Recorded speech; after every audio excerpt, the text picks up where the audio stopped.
Hello, everyone, and welcome to the show. I'm really sorry, but my dad is having technical issues. So at the moment, it's just me, and I really don't know how long he's going to be. But anyway, whoever is watching, welcome to the show. I'm going to have to discuss different things with you, to be honest, because, oh, I know, Andy, I'm so sorry. Look, I am as well. My other half is desperately trying to help him. Let's see if he can come on. Hold on a second. It looks like he might be here. Let me bring him in. Hold on. Hi, Dad. Good evening, everybody. Right, Dad. Right, just pull your phone down slightly. Just slightly. That's perfect. And you don't need... Oh, he's gone. Right. It's going to be one of those evenings. I can just feel it. I'm so sorry, everyone. We've just got terrible technical issues. He's had to do it on his phone. Hopefully I'll bring him back in, but hope everyone's well. Hope everyone's had a good week. And I'm praying that he gets back in, and I'll bring him in every time he tries. So here we go again. Well, I just moved it down and you went off. Don't move it down. Just move the phone down, your actual phone, like that. I did. Okay. That's all I did. Okay. Just How look do I make down. this? Dad, you're live. Okay. So say hello to everybody. Good evening, everybody. Sorry for the slight delay. That's okay. Welcome to the show, Dad. Thank God you're here. Oh, dear. Right. It's very right. Just stay like that. That's fine, Dad. I do apologise to everyone, but my dad isn't great at IT and I'm not much better either. So welcome to the show, my lovely dad. Oh, I didn't even do an intro for you. So for anyone that doesn't know, the reason I support Arsenal is because of him. He got me into this from birth. So hi, Dad. Hello. Right, take a deep breath. Everyone's here. Everyone's with you. So I'm going to talk to you. I want to know things as well. First of all, how did you become a Gooner? Well, I was rehearsing that today. In about 1954, when I was 8 years of age, I think that was the year, my dad took me to Highbury. Not to see Arsenal, but to see the Chelsea team that we were playing. So I quite like the feel of that. Anyway, it was a 1-1 draw. I can't remember who scored for Arsenal, but I know that was the score. And it was, I like this. Anyway, at school after that, I'm talking to people out about football. And I'm going to tell you the story of how I first went. I was 13, although I'd been supporting the Gunners from a distance, not too far away, just somewhere in North London. And I wanted to go. And my mum said, no, you can't go. So I got fed up with that. So one day, one warm summer's day, I think it was a September game, I said, I'm going round to see my friend Anthony. All right, okay, have a nice afternoon. I walked up to get the bus stop where the 102 bus took me to East Finchley. I got a bus down to Holloway, a bus from Holloway down to Finsbury Park, down not Seven Sisters Road. Yes, it is Seven Sisters Road, isn't it? Or the other side of it. And got off at Finsbury Park station and walked down and stood in the North Bank. I came home, no idea who we played, what the score was, but I came home and walked in a little bit hot and flustered. Oh, you were a long time. You ever got a nice afternoon? Yeah, thanks, Mum. See you later. Straight upstairs. Right? Lovely. And then it started. I managed to get to other games, and eventually I said, look, I want to go to football with a friend of mine. You know him? Yeah, okay, you can start going. So, of course, I went. And then I wanted to buy a car, and that was a bit of a problem. But I got a part-time job, I got some money in, and I bought a car. And then I decided with a friend of mine, we wanted to go and see a game at Filbert Street, which, as everybody who's watching this might remember, was Leicester City's old ground. My car had other ideas. It decided on the M1 to blow the big ends. So all I was worried about was how are we going to get to the game? So I phoned up the AA from my phone box on the M1. Somebody came and towed me to a garage, and I said, look, at the garage, can you sort this for me, please? I need to get to Filbert Street. Can you get me there? Yeah, we'll run you there with your friend. So when we got there, the team were out just getting off the coach, and Bob Wall was getting off. And I remember I'd already spoken to him once in the past. I don't know how I did. I said, excuse me, Mr. Wall. I said, I'm in trouble. He said, what's the matter? I said, my car's broken down. It's in the garage. I can't get it fixed today. I've got to go home, but I got no money to get home. He said, you and your friend meet me outside here after the game. Well, we proceeded to lose the game. Can't remember the score, but we did. Got out there 5 minutes after the end of the game and waited. He came out, and good as his word, he came up to me. He said, right. He said, follow me. So I followed him straight onto the team coach. You better sit at the back. Yep, thank you very much. Sat at the back with all the team, who were obviously a bit fed up, but they were having some food. Not that I was offered any. And they dropped me somewhere. Sorry, Dad. What year was this? 59. Oh, wow. 1959. Wait a minute. 59, 60, 61. No, it might have been a bit later than that. So 62 possibly, because that's when I got, or 63, I got that car. Okay. What car was it? Someone wants to know. Colin wants to know. Colin, it was an Austin A30, A31. I'm sorry, the one with a small window at the back, not the big one. Okay. Anyway, carry on about the coach. And so anyway, so of course, I want to get some money from my parents to go and get the car during the week or when it's finished to have it back again. No, you're not. You haven't got any. We can't lend you the money because you can't pay us back. That's my mum and dad, right? Yeah. Okay. So the screaming and the shouting started from me to them, and I got chucked out the lounge.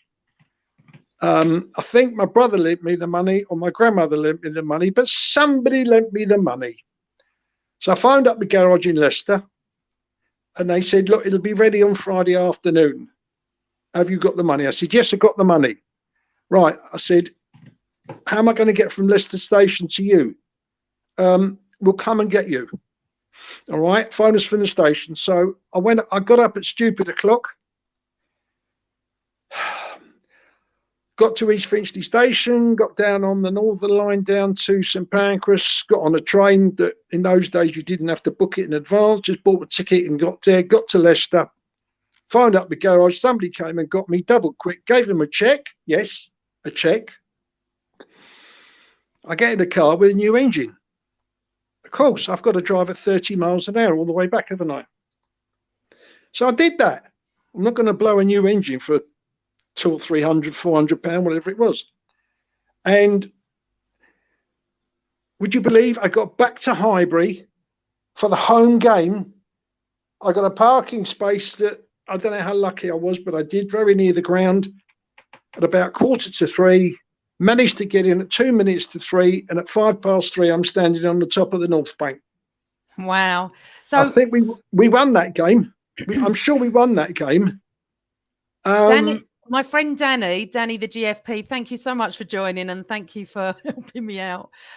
He said 9th of Feb 1963, Leicester 2-0, Leicester 2, Arsenal 0, or 31st of August 1963, Leicester City 7, Arsenal 2. Which one was it?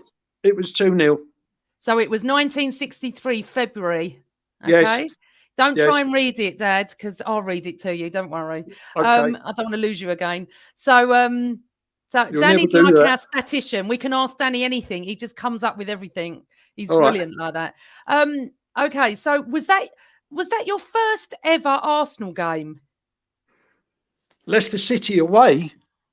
I wouldn't think so. No. It was the one I just told you about. I went on the bus. I'd gone to other games on the bus, and this time with my parents' knowledge. 62. I saw loads of games. I stood in front of the paddock underneath the east stand. I stood in the front of the west stand. And I remember specifically getting a seat. I bought a seat in the lower West Stand, as it used to be. We played Manchester United, and I saw George Best live, and he did a swerve around Frank McClintock, and he buried it in Bob Wilson's right-hand post. And I remember Frank McClintock saying the next day that it was printed in the press. I knew what he was going to do. I couldn't stop him. It was absolute magic watching that team of Best and Law and Charlton and Crerand and the rest of them. Unfortunately for me, being an Arsenal fan. Wow. However, that I progressed from there. I got a job, and I thought, right, I want a season ticket. So I'm not sure if I went to the ground and asked for a season ticket or whether I phoned them up. But either way, I got a season ticket, and it was in Block E. No, it wasn't. It was in Block F to start with, and then I don't know who we played that particular season. I'm sorry to be wandering here, but everything's coming flooding back to me. And can I just ask you something, Dad? Are you talking about Highbury, Block F? Yes, Highbury. This is all Highbury, of course. Right. Yeah. I need to change hands. Can I move or will this phone go off? I don't know. Just stay where you are. I'll end up. Dad. So I just want to ask you. This is one question I wanted to know. Have you always sat in the East Stand? No, I first sat in the West Stand upper. Really? No, I didn't know that. What made you? No, I had a season ticket there, and because I lived, I don't know why I switched to the East Stand, but I did. So they said, we've got one in Block E, Row H, seat 150, which may ring a bell with you, Amanda. And I got that seat. I sat in that seat until the day that Highbury closed down, which was 40 years, something, 50. I can't remember, 40 years. So 42, 43 years, I believe. So in which case, as you came to join me eventually after sitting in front of me for a few seasons, that was my home of Arsenal, of being with Arsenal, of watching Arsenal, and of never missing a home game, regardless of what your mother wanted me to do on a weekend. Dad, a couple of people are asking, Carl and Jackie, how much was your first season ticket?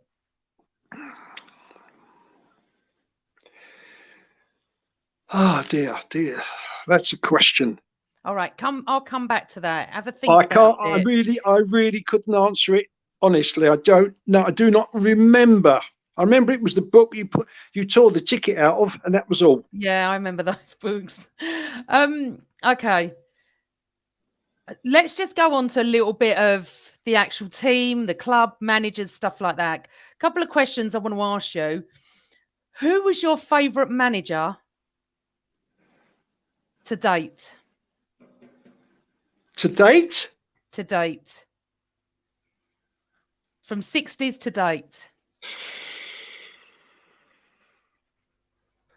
I might upset a few people and say George Graham. I knew you were going to say that. I don't think you'll upset the older ones. Maybe the younger ones, but there's a few quite older ones in this one today. I know I agree, but Wenger comes a very close second, doesn't he? Oh, yeah.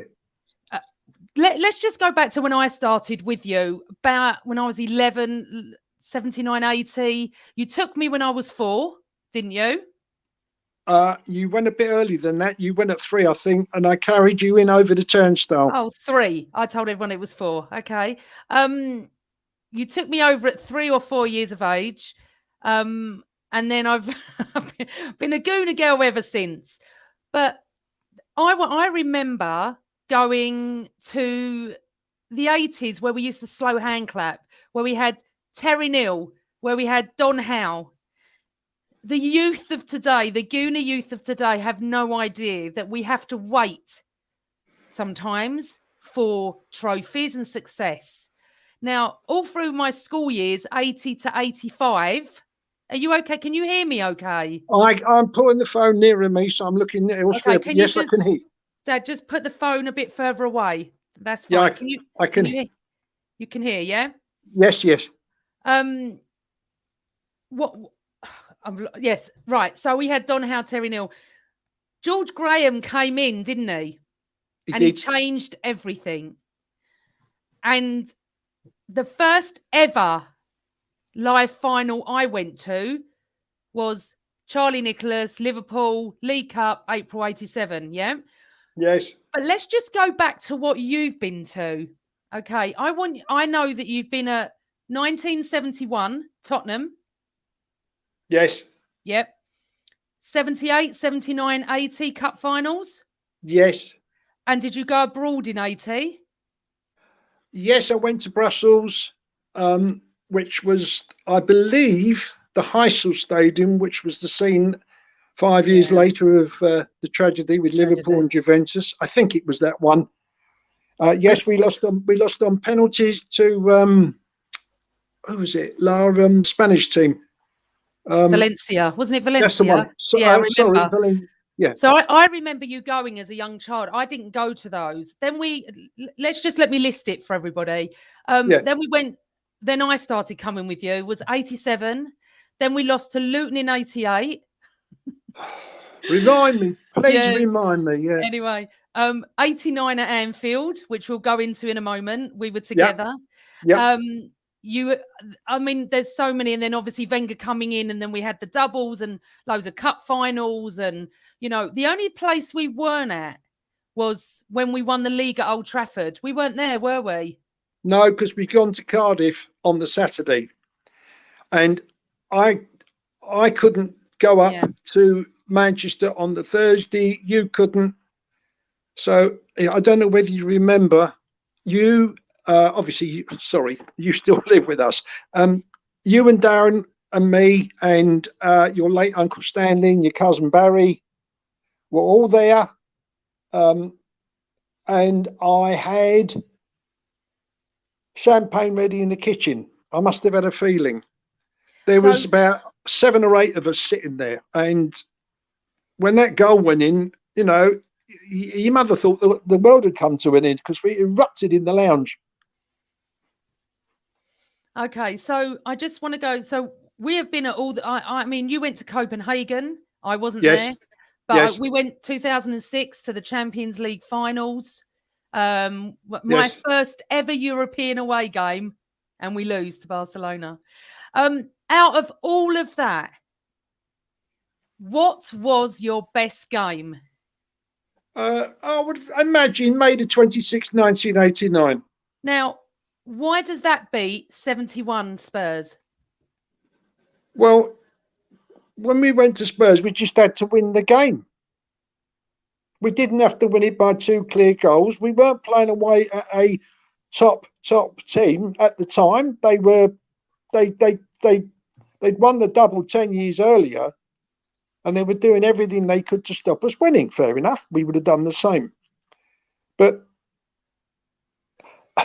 89 was a complete different situation. Liverpool were a top team. I know they'd had a terrible tragedy for which I've never forgotten 8 weeks earlier.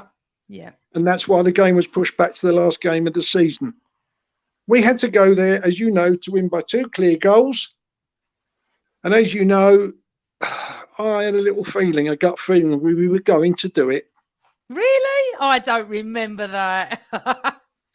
Did you? I'll tell you what I do remember, Dad. And we'll do an 89 special because Alan Smith has promised to come back. And we'll get you fixed on your computer so we don't have any backwards and forwards on your head. Hopefully. I remember Mickey Thomas missing that chance. And I said to you, Dad, shall we go? And you said, we never, ever leave early. If it wasn't for you, I would never have forgiven myself for missing Mickey Thomas score the best goal ever for us to take. Absolutely. To give us the 2-0.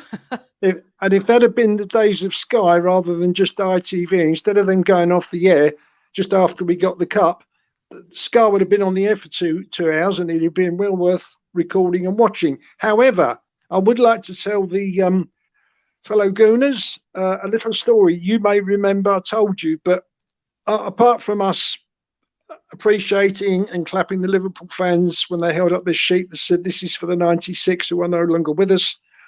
And I must admit, I had tears in my eyes. As we left, going up the stairs behind us, we were going up the stairs very orderly, and there was a line of Liverpool policemen on the back row, all with their big sticks. They weren't threatening us. We weren't threatening them. We were going up there and singing and shouting, and they were laughed. They were okay. They were fine. And on the end of the row, or the beginning of the row, as we got up the stairs, there was a policewoman. Yeah, I know. And I thought, oh, and I thought, hello, you look nice. So I just went up to her. I said, "Excuse me, do you mind if I kiss you?" She said, "No, I'm very happy. I'm an Evertonian." I remember that. I do remember that, but I thought that was in Stanley Park. See, my memory is not so good. But let's move on from that, because we could talk about 89 every night. Yeah. Let's just go back to around 70s, 60s, 70s maybe. What the one player that you regret ever leaving Arsenal? Who? I've got an idea, I think, of who you're going to say, but who is your most favourite player that left the club and why? In those days? Yeah, 60s, 70s. Let's go for that. Chippy. I thought you were going to say that. Was you devastated? Of course, we knew that he was going to Italy. We were all devastated. The club couldn't stop him. And he didn't want to leave. He wanted to stay, but we couldn't offer him what he could have got at Juventus. And he went, and we didn't see him playing for us again, apart from the fact he came back and he worked as a coach for the kids, and he looked after the academy for a few years, but that wasn't the same as playing for us. Liam Brady was my dad's favourite player of all time from Extreme RKO. And he also said that his favourite player was Ian Wright. Andy Love has said Charlie George. You know, we all have our little favourites. I knew you were going to say Chippy Brady. He was phenomenal, wasn't he? He was just absolutely phenomenal. I saw his first game against who, what, why, when, I don't know, but I saw it because I've never missed a home game. He was, as you say, phenomenal, and he was very, very special on a football field. He was loved by the Republic of Ireland supporters, apart from the Arsenal fans. And he was just a magician. Mm. Did anyone compare over the years to Chippy, like through Graham Wenger era? It's possible, but I don't remember whether they did or not. It was comparisons were made between this team and this individual and that individual, but I don't remember who did or said what at the time. Who was your favourite player in the 70s?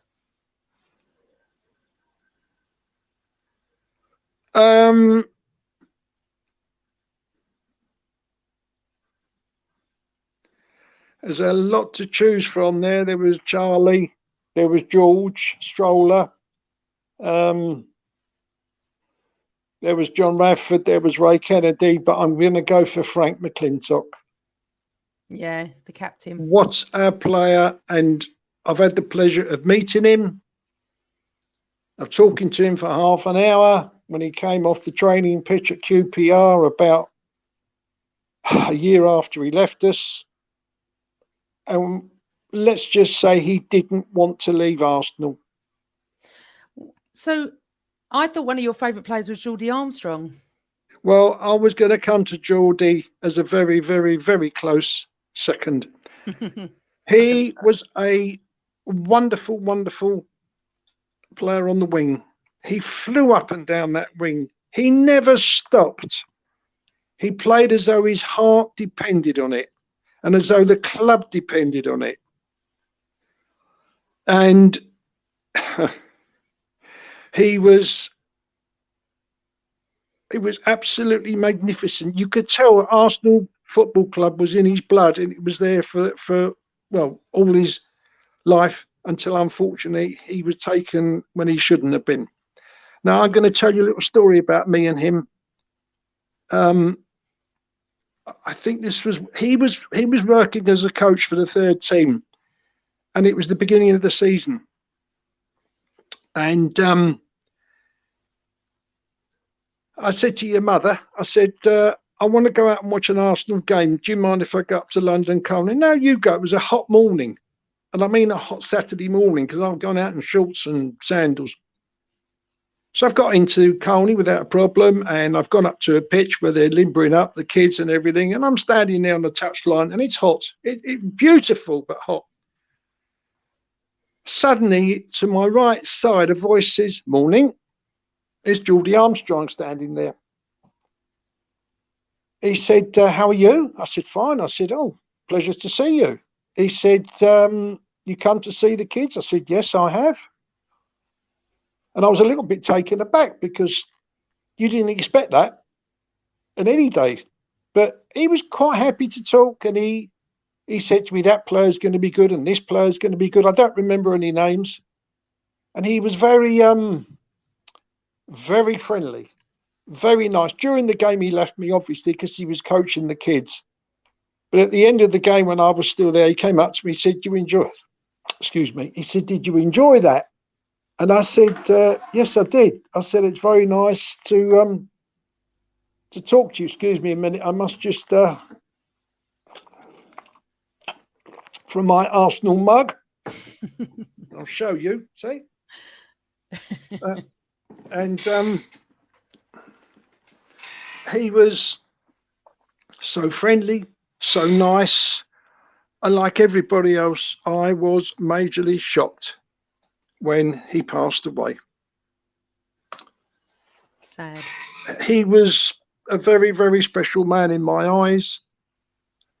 And I know his daughter's on Twitter, and occasionally we speak, and love to have the pleasure of meeting her one day. But he was a lovely man, and I have to say that every minute he's running up and down the wing in front of me, I couldn't believe how fast he was and how long during the game he ran for. Seemed like the 94, 95 minutes if we went into that sort of time then. Well, Steph, my little Steph. Hi, Steph. Yeah. My dad's favourite ever Arsenal player was Geordie Armstrong. He's definitely a fan's favourite. And also what I feel about him was he summed up the Arsenal, didn't he? The class, everything about the 70s team was the Arsenal. That's just lovely, actually. So we come into the 80s a little bit more now, Dad. Yeah. Although Graham Brooks has said my best 11 of the 70s was Jennings, Rice, McClintock, O'Leary, Nelson, Talbot, Ball, Armstrong, Brady, McDonald, Stapleton. What a team. Thank you, Graham. What a team. Just move slightly into the 80s, and me started coming with you. And as we're going to approach the 80s, we got a little special guest that's actually going to come on, Dad, and say hello. So I'm just going to add him to the stream, and I want everyone to welcome Mr. Kevin Campbell. Oh, Kevin. Mr. Kelvin. How are you, sir? Well, first of all, Kevin, Super Kevin, man, I wish you happy birthday. Yep. Thank you very much. Thank you. And it's a pleasure to have you on with me, because I remember you scoring at Highbury, obviously in various different games, not just there, but in other games away from home. And I was disappointed when you left to join Everton. Well, do you know what, Kelvin? What I will say is that was the end of a regime. Remember, George Graham had been sacked. Stuart Houston was the manager at the time. And it was the end of the era of that squad. And there'd been, obviously Rocky had gone by then, Mickey Thomas had gone by then. So it was really the breakup of that squad.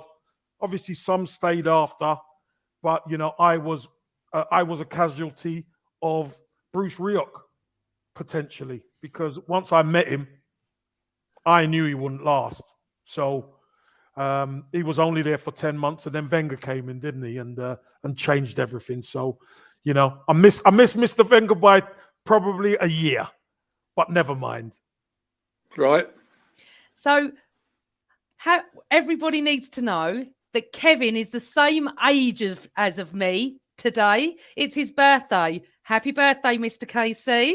Have you had a great day? Thanks, PG. I've had an absolute wonderful day. And my day's still going, obviously. Yeah. You're going out soon, aren't you? Yeah, I'll be going out, but Man United, Middlesbrough have equalised at Man United, right? Oh, really? 1-1 there now. So mine, and I'm in Manchester, so my night could get even better if they get. You know what I mean? I'm telling you. Especially as we're not playing. Oh, so exactly. There's no stress, is there? Exactly. I speak very highly of Chris Wilder. Do you? He's a good manager. He's a good manager. But it's Man United at Old Trafford. So FA Cup, wouldn't it be great if Borough could do it? Oh, amazing. Absolutely. You'd have a great night. Are you going to O'Shea's? Oh, yeah, I'll be there. Yeah, I'm going to just walk down the road there. Yeah. It's so lovely. Kev, this is like old days. I know it is.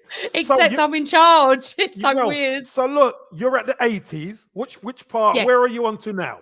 We were just discussing. We've done the 70s team, and as I just spoke about the 80s, you turned up. Right. So Dad and I were I was just gonna ask Dad about his, the Terry Neal Don Howe days that I used to sit there and do me slow hand clap. Dad then said, we asked him, Kev, who his favourite manager was of all time, and he said George Graham. Mm-hmm. He said he's going to surprise a few people, but he hasn't surprised many people. Can I just say, I think I know why. I think I know why George Graham was your favourite manager, Kelvin. Yeah.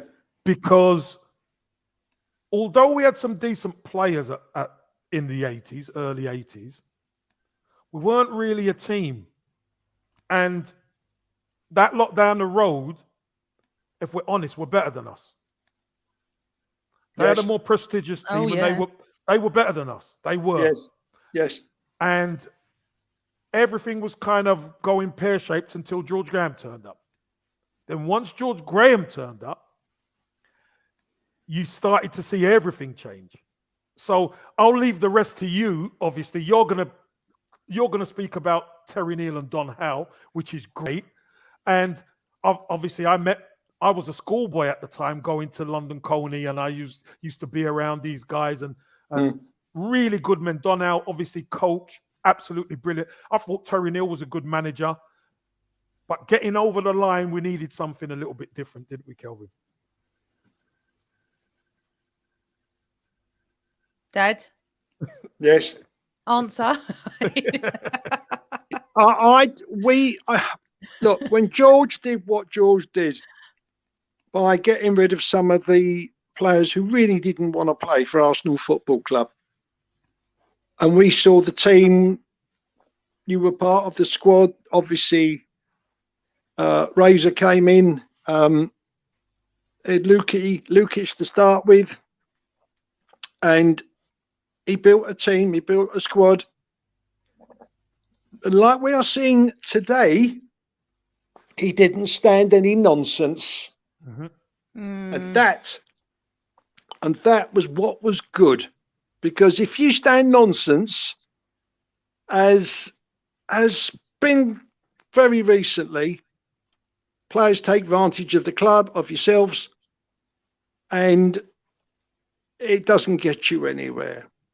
Now, George was, the stories we've heard over the years from obviously Ray and one or two other people, what he was like, what he did, how he treated players, how he fined them. And that showed a discipline that Arsenal Football Club had been badly lacking for a long, long time. I agree. Especially, Kelvin, when you want to be the best. If you look at the best teams have discipline, real discipline in what they do, in how they play, etc. And to win, you have to have discipline. And you know what? This is what I will say to PG. You were there. Kelvin, you were there. For some of the people in chat who probably weren't around or don't understand what George Graham done, let me just tell you one move that he made.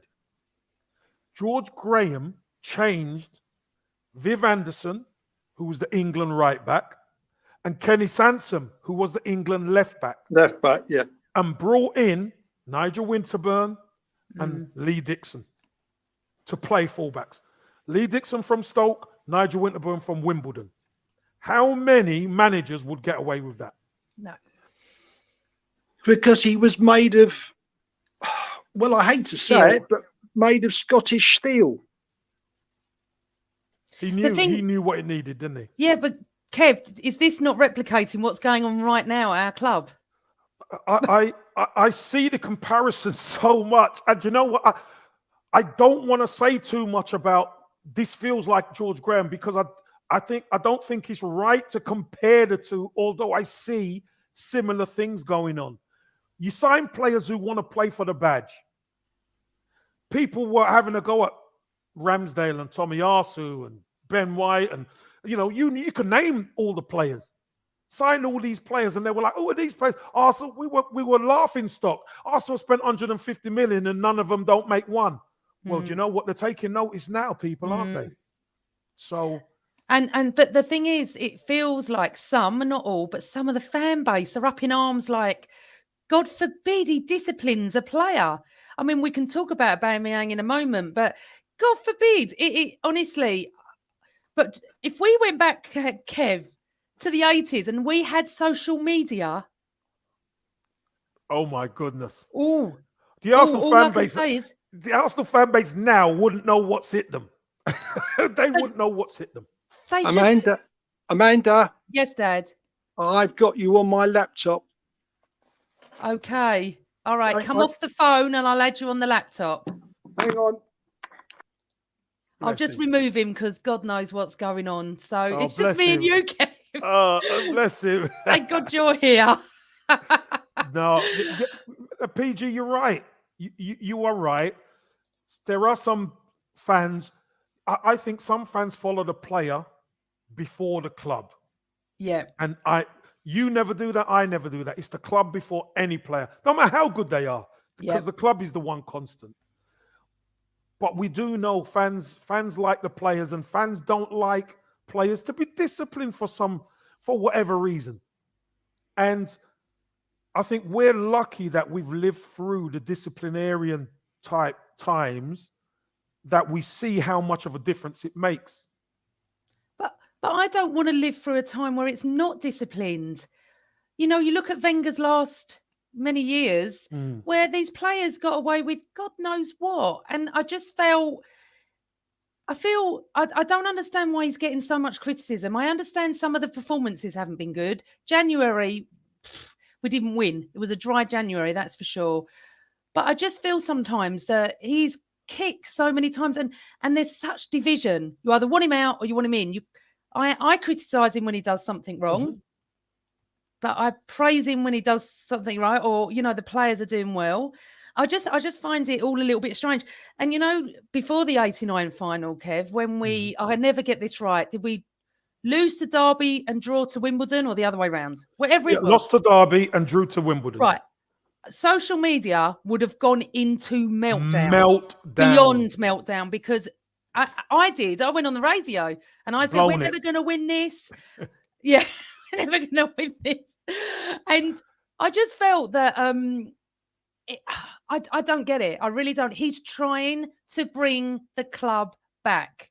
He's got a process. People aren't happy with it.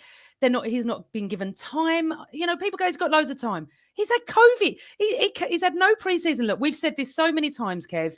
You've got to give him a chance. We've got to give him till May at least before anything happens there.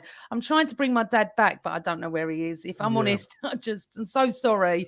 So I'll tell you this. I particularly think that the Arsenal fan base, there's a frustration among the Arsenal fan base because we've been used to being up there. It's a long time ago now, but we want to get back on a perch. Yeah. We don't like seeing Spurs finish above us, and we us being in 8th position. You know, nobody likes that. We don't like to be an also ran. We want to be in the mix-up. If we want Absolutely. if we want to be in the mix-up come the end of the seasons, we need a team that's going to have discipline and going to have to be able to fight for that badge on the shirt. What do we Trust me. do about discipline with Xhaka? Because we need him in midfield, because as you know, the squad's pretty light now with that transfer window. We can't trust him. No, you can't trust him. Listen, it's Russian roulette, PG. It's Russian roulette right now because that guy, he could be brilliant on a day. Yeah. And then he could go and do something stupid and get sent off and cost you. So we just don't know. We don't know what we're going to get with Xhaka. What we got to do is, it's a little bit of that, spin the gun and pull the trigger a little bit. We just got to take a chance. We got to take our chances. Get to the summer, and then that's when the pressure really is on Arsenal to make the moves that we need to make. Absolutely. I couldn't agree more. I think my dad's coming back on, but Brilliant. everyone bear with him. Hold on. Dad, put the phone down. You're on the computer. Pull the screen down a little bit, Kelvin. I'm ready. Yep. Pull the screen forward. Just the screen at the top. That's it. Perfect. Perfect. Brilliant. Can you hear us? I'm exhausted, but I can hear you. Right, put this bit up a little bit, Dad. That's just that little bit by your mouth. We'll get you there. Jesus. Where's the tea and biscuits? Yes. Right. Now, this is much better, and we wish we had this at the beginning, but now, right. So we were just talking about Arteta, but I just want to go back to a few things. Dad, what is the worst game you've ever seen Arsenal play? It doesn't matter what era. What is the worst one that really affected you terribly? Swindon. What year? Oh, 68 or 69. I've heard about this. Oh my God. We played on a pitch at Wembley where they'd had the Horse of the Year jumping show the day before. Yes, Kevin, you're nodding. Yeah. Oh, jeez. Yeah. And Bobby Gould got us back in the game. It was 1-0 with 5 minutes to go, 10 minutes to go, down to Swindon. And it was like playing on, in fact, Hackney Marshes is better than that was. And we were struggling big time. And then Bobby Gould, bless him, got us back in 1-1. And then we let 2 goals in. Don Rogers, I remember, never forget Brian Moore saying on the commentary, which I had recorded when I was at Wembley. And he said, "That is that," which I didn't obviously like to hear after I got home. And I can't remember who scored their second one, but let's just say we were awful. Okay, so my worst game, I think that I've been with you, was, well, one of them. There's been many, but I think one of the worst ones. Actually, there's 2. I've just remembered the other one. One Tottenham. The semi-final when Gazza scored against Seaman. I Actually cried. I've never Yes. cried at a match. I literally had a tear come down because do you remember where we were sitting at Wembley? It just literally went in front of us, the free kick, and Seaman slipped or whatever happened. He did slip. He said so, yeah. But the other one, Dad, was the Birmingham League Cup final. But I can't remember. That What was, year was that, Kev? Oh, that Danny was will tell us what year. That was, Manda, that was the year after I had a little problem health-wise. It was 2011 at the new Wembley. New Wembley. Yeah. And it was messed up in goal by, was it Koscielny and the goalkeeper who's now with Juventus. Oh, that wasn't him, was it? He wasn't the goalkeeper, was he? You remember, Kevin?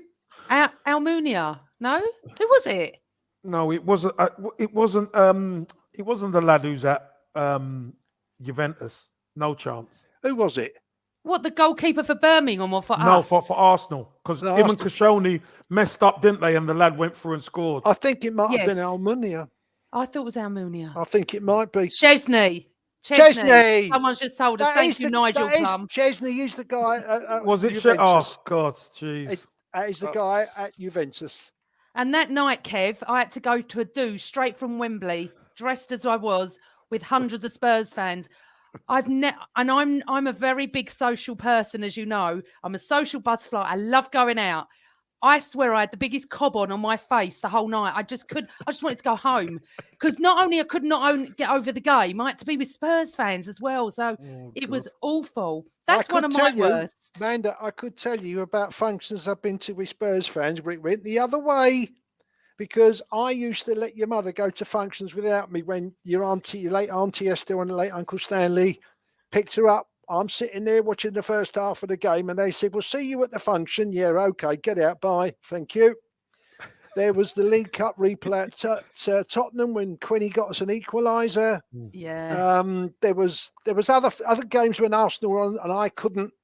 I was there when Quinny got the equaliser, wasn't I? Do you remember I said to you at half time, they came out on the tannoy and said, where to get your final tickets? And I remember turning around to my cousin and saying, did you hear that? Did you hear that? That's disgraceful. They're just assuming that we're not going to win, get a goal back. I didn't hear that because I'm home listening ITV on the adverts. So of course I'm sitting there in my tuxedo, swearing blue murder because there's no one in the house except me. Your mother's gone, and then of course we got this replay again, and I've driven into the function. You lost, didn't you? You lost. I said, no, we didn't. We got a draw. We're going to get you in the replay. And we did. You went to the replay, didn't you? I didn't go to that, I don't think. I can't remember. That was the midweek, wasn't it? That was midweek. You did. I? Neil Allison and Rocky. Yeah, but I don't remember that. And where I remember so many games, I don't remember the late Dennis Fallings, Manda? He sat with us. Yes. Dad. Okay. You're so funny. Right, listen. Your memory. He's trying I know. But I want to just talk because the one final I wasn't at. Kev, were you at Copenhagen '94? Was I there? I was on the pitch. Oh no! Sorry, not Copenhagen. Of course he was. What are you talking about? I was on the pitch. I know you were. And sorry, just because you know how my brain goes. Alan Smith was on this show a couple of weeks ago. We were talking about that, and and Smudgers said how hard you worked. He said you did not stop the whole night. Because they had, if you remember, they had two really good fullbacks, international fullbacks who used to bomb on all the time, and that's why he played me on the right and Merce on the left. We had to track them, so we ended up kind of playing fullbacks, but it worked. We rolled our luck a little bit, and do you know what? When you look at our team that day, Ian Selly, Paul Davis, no righty. It was a depleted midfield, but we got the job done. Righty got another yellow card in the semi-final. Against and he PSG. Couldn't play in Copenhagen, but he was there. And Dave Seaman, bless him, that wonderful, wonderful goalkeeper who we love and adore. He played with damaged ribs, with bandaged up, didn't he? He had I think 2 or 3 injections in his ribs. And 2 or 3 brilliant saves. Yeah, I had 3 injections in my toe. Did you? I mean, we were patched up. We were patched up as a team. John Jensen was injured. He done his hamstring. He couldn't play. Martin Keown couldn't play. He was injured. We were depleted. I think Paul Dickoff had just come back from loan. Paul Dickoff got a winner's medal because he was on the bench. Yes, I remember that.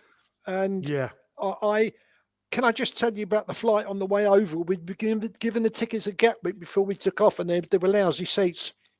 So I got hold of the guy, I think it was David Dreyer, who was running the trip on the plane. And I said, look, these are shocking seats. Can you do anything for us? He said, leave me alone. I'll come back to you in about 10 minutes. Came back and he said, give me your tickets. And he swapped them over. Well, we ended up, apart from having an afternoon at the Tivoli Gardens, we got to the ground and it had turned cold. May the 4th in Copenhagen, it's a cold night like outside here tonight. And I'd had a winter jacket with me because I knew it would be cold. Anyway, so I walked up to the gate and they just opened the door. There was no turnstile. So I said to the guy, I said, going to put the heating on, are you? He said, yeah, be on. Yeah, of course, yeah. Get upstairs and it's boiling. We were sitting behind the goal with a load of players' wives. Not that I knew any of them, but we were. And we were sitting like that and Smudge scored up the other end. And I took my jacket off. I took my jumper off. Oh, yes, it was that warm. It was under seat heating, not under soil heating. Well, they probably had that anyway. And that's at the Parken Stadium, where Christian Eriksen had his problem last summer. Thankfully, he's better. But it was that stadium, and it was 80% full of Arsenal fans, wasn't it, Kevin? It was brilliant, yeah. Hardly Absolutely any, unbelievable. not many Parma fans had made the trip, and I was a bit surprised at that. But we won. We deserved to win. Thanks to your efforts and all the others, as you said. Smudge's goal was brilliant.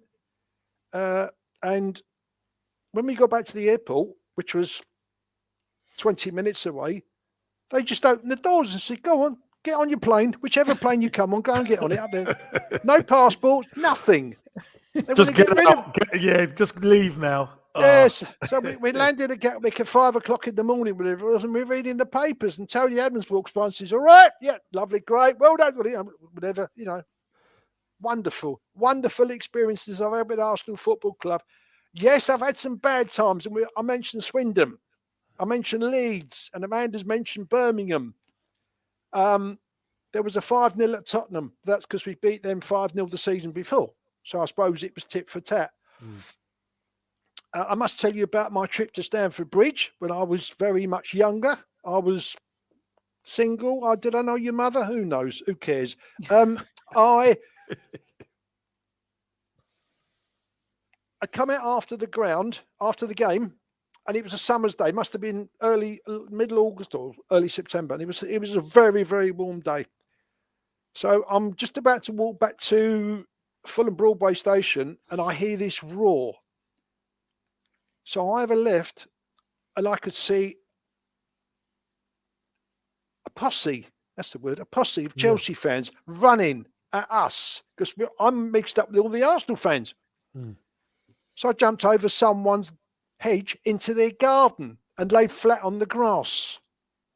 So they ran by, got up, came back round by the path, straightened up and walked up to the station, which was the other way. I'd gone the other way, so it was back that way when I came out the ground. I was very lucky that day because there was trouble and I wasn't in it. I just missed it. I've never done that before. There was a lot of it around them times, though, Kelvin, wasn't there? There was a lot of bother. I saw Chelsea, West Ham, Spurs, all that, Amanda's got a nice story to tell you about West Ham, haven't you? No. Not a nice story to tell you. No. It's different. It's very different now. The only place that I will not go now is Tottenham because of what happened about 4 years ago. It's just an awful place to go. But the thing is, it's so different now. Football Dad, Kevin and I were, when you was off air, Kevin and I were talking about George Graham and discipline, but Arteta's trying to do the same thing and getting absolutely slaughtered for it. It's going to take time. There is a process. People keep going on about, trust the process. But at the end of the day, it is because we were left in absolute, what? So your view on Arteta, Dad, I'm at games. You don't go to the Arsenal anymore due to many reasons. And yet you are as obsessed as anything. I get a million WhatsApp messages during the game and you tell me everything that's going on, even though I'm there. I don't actually know your full opinion on whether you are for Arteta or not. I'm 110% behind Mikel Arteta. Cool. That's all I have to say. Whatever he does normally is correct with me. If he makes a substitution and I think, what are you doing that for if I'm watching it on the box? And then I could think, no, he got that wrong. Every manager is entitled to mistakes. Every manager thinks he's got it right, even with his coaches in his both ears, saying to him, do this, do that. And he has to stand and decide what to do. I know Arteta is going to get this right. I take no notice of the report I read in The Sun yesterday, where it was said that we're going to spend £180 million, hopefully, on 3 strikers, because number one, the clubs may not want them to come, and number two, they may not want to join us. The Everton guy I see this afternoon is injured again, and he's only just come back. Isaac, if we had the money, they wanted too much money. It's why we didn't buy him last week. And the other guy, I can't remember the other guy. No, I was just going to say, we don't know what actually goes on. I've said this all for weeks and months. We don't know what goes on. And when Arteta makes a substitute we don't agree with, we don't know why he's making it. There may be reasons. Someone might have had a knock during the game that we don't know. I always try and err on the side of we just don't know. But our squad is light. But I just want to go back to something, Kev. It wasn't the 94 final I was talking about. It was the one with Steve Morrow, 92, 93. 93 it was, 93, yeah. When Tony Adams picked him up to celebrate and dropped him. Yes. Well, he dropped him on it, and he snapped his arm, Yes. Was you playing that night or was you a sub? Yeah, no, played. You played, yeah.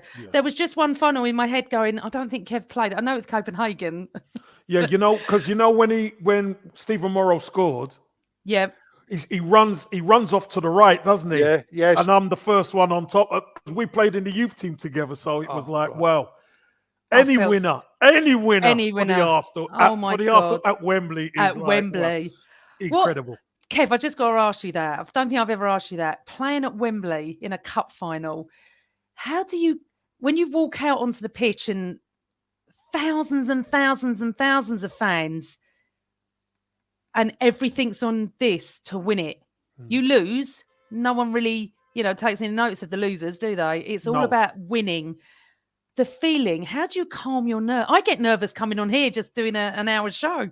How did you calm your nerves walking on the pitch, just coming through the tunnel? Yeah, I think a lot of it is down to the training you do, because you got to remember this is what we're coached to do. We're coached to perform. We're coached to play.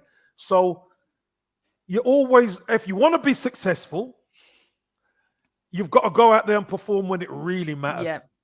And you know what? George Graham always used to say to us, guys, it doesn't matter how you play. It matters about if you win.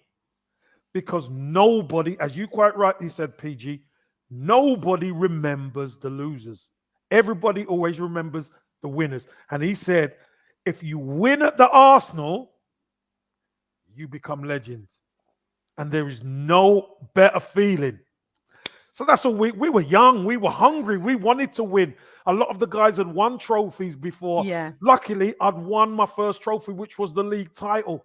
You got that taste of winning. I wanted to win other trophies, and it was Sheffield Wednesday. So, when you're in the tunnel and you're waiting and you think, because the tunnel, the tunnel kind of extends, and then they pull it back, and then when you walk out of the tunnel at Old Wembley, Sheffield Wednesday had this end and Arsenal were at the other end. Yes. Yeah. And then you walk towards but you could, when we're walking out, remember, all we could see is Arsenal.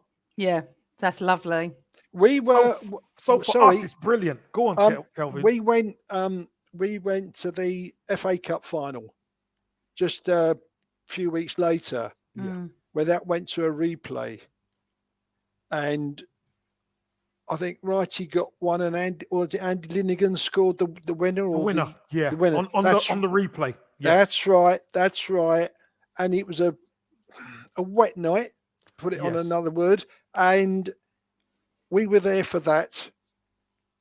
And I tell you what you just said, Kevin, is something. My mantra all my footballing life has been this.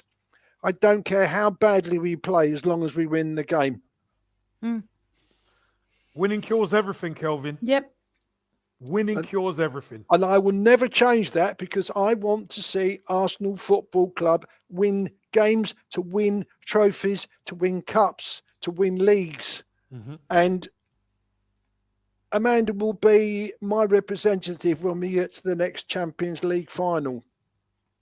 Whenever that may be, she will be my representative. She's my appointed representative.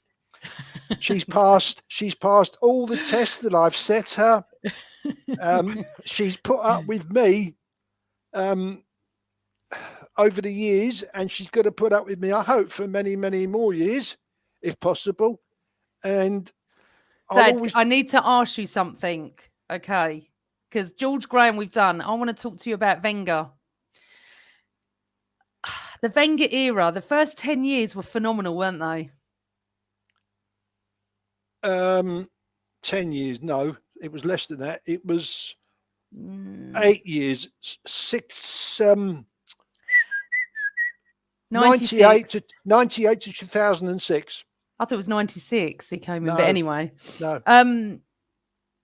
Amazing, wasn't it? Unbelievable football. Henri, Bergkamp joined just before Wenger, but Henri, Perez, Overmars. I mean, we could just go on. It was just amazing. Can But I just put? Sorry, I want to say something that people are under a misapprehension. Bruce Rioch did not buy Dennis Bergkamp. David Dean did. David Dean know did. that. Yeah, a lot of people don't know that. Mm-hmm. They do because we tell and them. on his way to the first day there, he went to a petrol station on the M25, south of the M25, and who pulls in? Righty. Right, he pulls Went in. bananas when he saw him there. So that was down to David Dean to bring him in. And why David Dean has left, I'll find out one day. I will find out one day. But can I just ask you, because you're like me, you divert, right? Wenger. Who? Wenger, after the 2006, all the Henri stuff, then he signs, then he goes after another year. Then the last tenure of Wenger wasn't as good. And that's when you started. You actually wanted Wenger out much earlier than many people I knew. You were getting fed up with certain things. I wasn't a Wenger out at that time. The main thing concerned for you, which I always remember through all my life with you, is defender. He needs to sign a defender. That's what you kept banging on about for years on end, that we needed a defender. The last great defender we had was Sol Campbell, wasn't it? I thought it was Igor Stepanov's. Kev, don't encourage him. No, I laugh because you know what? People talk about Koscielny like he was some colossus for Arsenal. He wasn't. He was a decent player. He was alright, had moments. He had moments, but he wasn't a colossus. The thing about Arsenal fans, and I'm sure, PG, you would say Kelvin would Kelvin's probably seen more than I have, obviously. You know when you've got a top centre half because they just calm everything down at the back. I'm just looking at somebody wanted Wenger gone after the 2007 League Cup final. That's Danny, the GFP. That's Danny, yeah, Danny. That's our Danny. From Burkham Wonderland, yeah. Yep. 2007. League Cup final. Was that the Birmingham one I'm talking? No, that was 11. Who did we play in 2007? 2007, Danny. I'm trying to work out. I don't think we were in a final then because we'd lost the previous year at the Stade de France to Barcelona, where you and I were there. And Chelsea, he's saying. Sorry, League Cup final. I'm sorry, Danny. Chelsea. Yes, that's right. That was the one at Cardiff, wasn't it? I believe. And that was where Theo Walcott scored the first goal. Was that the one? I might be right. When did we lose to Chelsea in the League Cup final I didn't go to that one then. This was at Cardiff. If that's the right year, but I want to go on to what you just said to me about. Go on. I wanted him out in 2008. We had Eduardo. Kevin, is that the right year? 2000. Yeah, when he had that horrendous injury. Where thanks to Colin Gary Lewin, he saved his foot. Yeah. Otherwise, if that hadn't happened, we would have won the league that year. Yeah. And then 2000 and I don't remember 9, but 10 obviously was the Birmingham debacle. And it was then I began to wonder about Wenger, what was going on. I know we beat Hull City, but you and me were sitting at Wembley 2-0 down saying, what the hell is going on here? And if it wasn't for Kieran Gibbs heading the ball off the line, we'd have been 3-0 down. True. And then, of course, Santi Cazorla scored that wonderful free kick. And then we were on our way back. And Aaron Ramsey, bless him, I still love to this day, got us the winner. But that was the time I felt that he should have gone because we were very close to losing that final. And, of course, Wenger would have said, I didn't see it. So in which case we didn't have a chance, but there were other things going on with Wenger within the club that time, which I'm not prepared to discuss and mention, but let's just say that when his time came in 2018, it was a little bit too late. And as you said, Kevin, yes, we needed defenders. Yeah. We needed defenders. Now, just coming to today, look what Mikel Arteta's done. He's bought a goalkeeper that nobody wanted him to buy other than within the club. I wanted, was it Sam Johnston at West Brom? I thought he was a terrific goalkeeper. Mm-hmm. I wanted him. I didn't know too much about Ramsdale. Ramsdale, but I remember that day when Chris Wilder blew him out after a game when he dropped the ball through his arms, through his legs, and let Liverpool win the game 1-0 in the league game in their first season in the Premier League. He completely sold him out on the TV. But Ramsdale took it and said, no, manager wasn't wrong. And when I heard him say that, I thought, oh, this boy's going to go somewhere. I never dreamt he would be coming to us one day and show us what he's made of. So much so that the save at the King Power Stadium, that even Casper Schmeichel's dad said, that's one of the greatest saves I've ever seen. We're all sitting there able to watch it, thankfully. Yes, that was a hell of a buy from Mikel Arteta. And Bernd Leno, to me, is a number 2. Definitely no more than that anymore. But this is what managers can do if managers have the courage of their convictions. But going back to Wenger, yeah, we needed him to go. And if he didn't go, get some defenders. No, he bought Ozil. Right. This is one of the best players in the world. Great. He was with us for what, 3 years, was it? Was it only 3 years? It was longer than 3 years. Perhaps 4 years. But there wasn't the continuity that we needed, we wanted. But I do know Wenger since said that the money situation was bad because of the cost of the stadium had rocketed. I also know for a fact that the builders stopped working at one time when they weren't being paid. So, of course, there was that problem. And then Wenger was told, look, if you can keep us in the top 4, you're safe here, and it'll do us the world of good, and we'll be able to get players in. But he didn't get the defenders in he should have bought. Or the holding midfielder. Yeah. That spine, that spine that you need. We had 2 spots that never got filled, PG. And your dad's right. But Wenger should have filled them. But Partey now, maybe, we got Ben White, you got Aaron Ramsdale, you've got the spine, but we need the striker. And I'm just going to bring us up to date a little bit before we say goodbye to everybody. It's been a fantastic show, Dad. You'll have to come back on because there's so much more anyway, and keep you on the computer because you look normal now. I don't feel it. I don't feel it. You were eating the camera before, Kelvin. Oh, we could see everything, Dad. I managed to get this on while I was talking to you. I'm so impressed you did that. Considering did that, yeah. Yeah, well done to Carl. Thank you, Carl. What was I going to ask you? Oh, right, Bringing up to date now.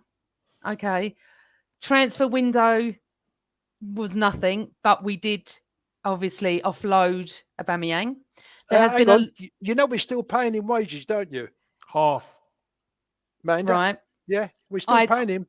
I thought there was something. It was half. Okay, I didn't know it was half. I know there's something. He's gone.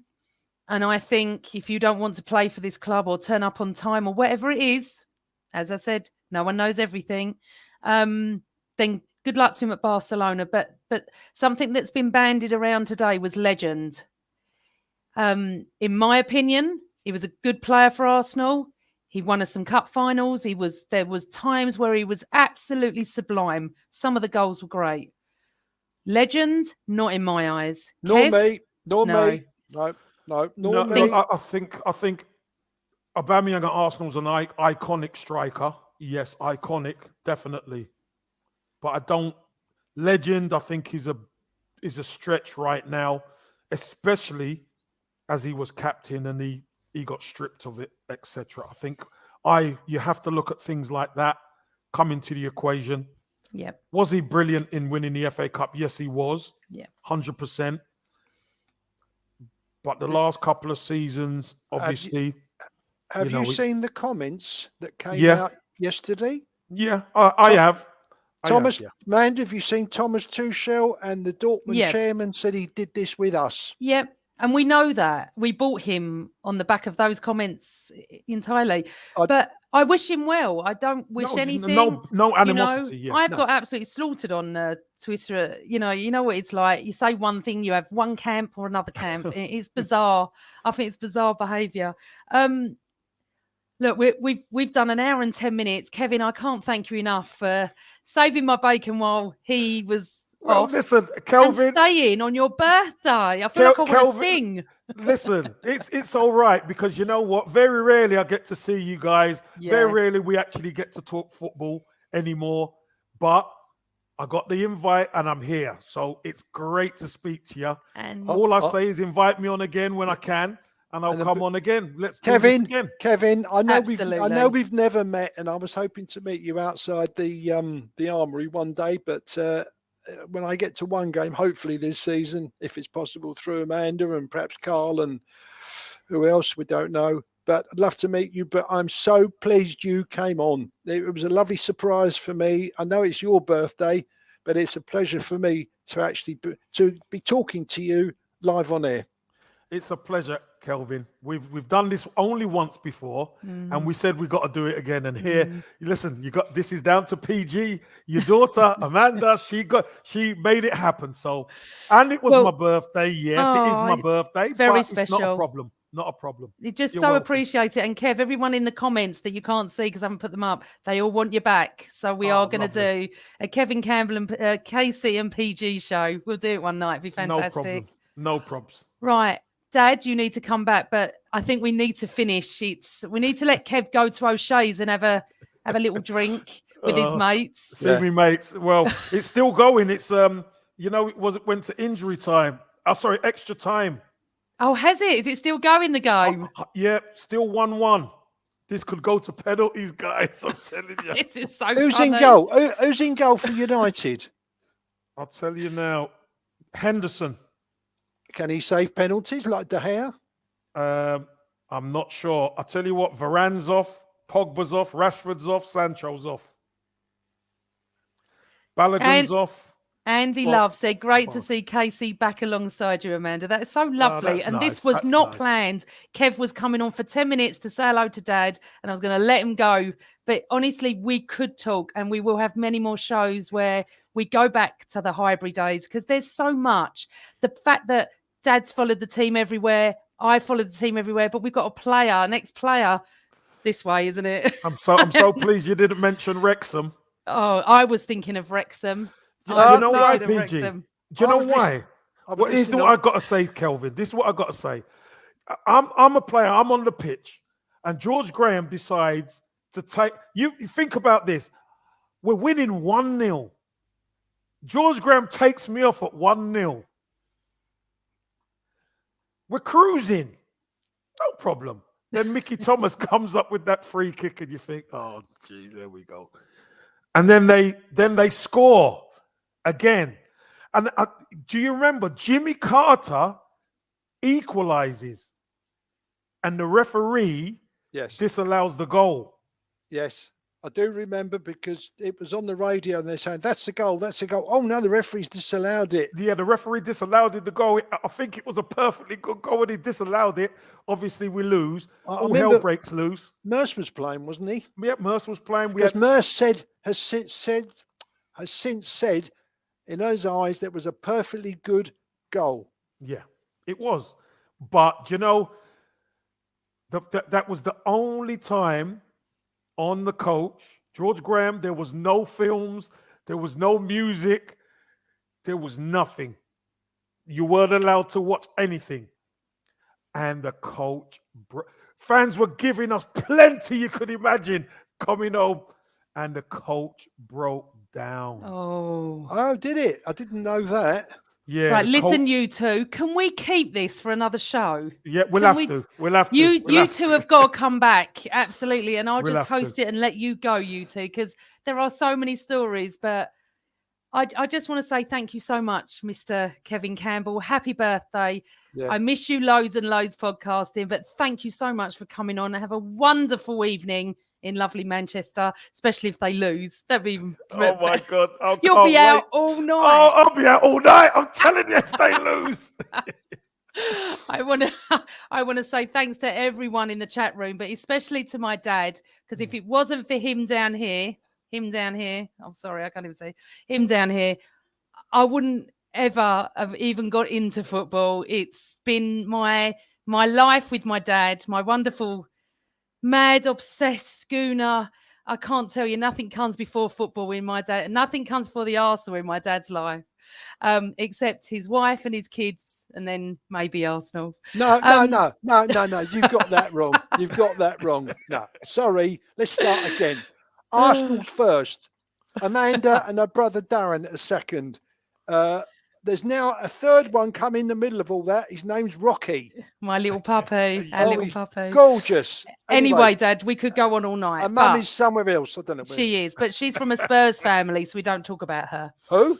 Oh, thanks so much for coming on, Dad. I'm very impressed you finally got this sorted. It's been amazing. Guys in the chat room, please subscribe. Please press the like button, which I should have told you at the beginning, because it really means a lot that maybe that my boss on the same old Arsenal will keep me going each week. Also, we had a competition on the last show we was on, and to win a free book. And Russ Morgan, Ruggy Boy 101, you've won the book. You will be contacted by Darren, so well done, friends, Trin. I will see you all next week, hopefully without any IT issues. But for now, as always, it is always